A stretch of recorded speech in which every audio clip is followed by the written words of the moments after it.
You know, you won't believe what this little donkey went through.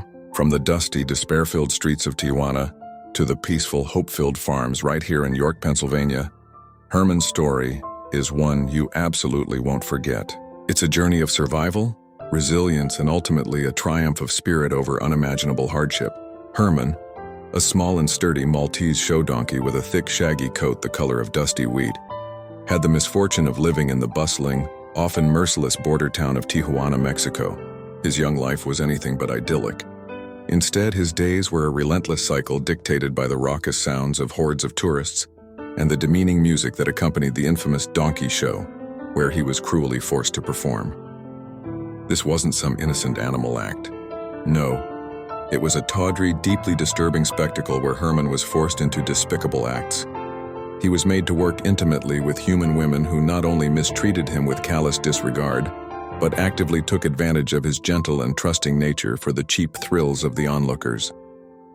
The atmosphere in that dimly lit, poorly ventilated venue was always thick with a palpable sense of desperation, mingling with the pungent smell of stale beer and the sour stench of exploitation. The tourists, often drunk and rowdy, would hoot and holler with cruel glee, their insensitive cheers fueling the degrading spectacle as Hermon, his small body trembling with fear and exhaustion, was paraded around.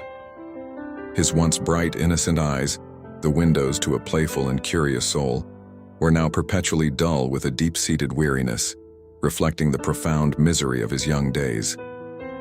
His usually spirited and energetic nature was constantly weighed down, not just by the heavy, ornate saddle he was forced to wear, but by the invisible chains of his captivity and the emotional toll of the abuse he endured. That saddle, far from being a decorative piece, was a constant chafing reminder of his lack of freedom and the indignity he was subjected to day after day. Then, like a sudden crack of thunder in a seemingly endless storm, everything changed. One particular night, amidst the usual haze of cigarette smoke and drunken shouts, a different kind of tension began to ripple through the crowd. Suddenly, the blaring music cut out, replaced by the sharp, authoritative shouts of "Policía, FBI!" Uniformed officers, a mix of grim-faced Mexican police and stern-faced FBI agents, swarmed into the establishment. It was a coordinated raid, swift and decisive, cutting through the layers of noise and confusion to liberate Hermon from his misery. The flashing lights of emergency vehicles pulsed outside, illuminating the chaos as the operation unfolded. It was a truly dramatic escape, a lifeline of hope thrown to a creature who had known nothing but relentless exploitation and degradation.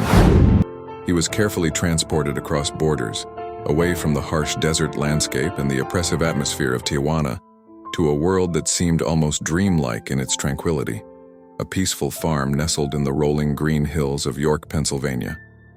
The contrast between his former existence and this newfound sanctuary couldn't have been more stark. Here the air was clean and crisp, carrying the gentle scent of hay and blooming wildflowers. The only sounds that filled his ears were the soothing rustling of leaves in the breeze and the soft, comforting nickering of other rescued animals grazing peacefully in the nearby pastures. Hermon, now truly and irrevocably free, was given a new purpose, a chance to rediscover his inherent worth. He became a show donkey once more, but this time it was in a place where his dignity was not just respected but actively celebrated. He still performs for audiences, his small stature and gentle demeanor charming all who came to see him. But now it's entirely on his own terms, a joyful expression of his natural spirit. The heavy, demeaning saddle that had once been a symbol of his oppression was replaced with a lighter, more comfortable one, crafted with care and consideration for his well-being. His thick, shaggy coat, once matted with neglect and filth, was now regularly brushed to a soft, gleaming sheen, reflecting the care and affection he finally received. A new chapter. Though the traumatic memories of Tijuana lingered, Hermon slowly began to heal. His spirit rekindled, he learned to trust again, to nuzzle into kind hands and to gallop freely. Hermon's incredible story became a local legend in York, a poignant tale of resilience and hope. It's a powerful reminder that compassion can truly change a life forever,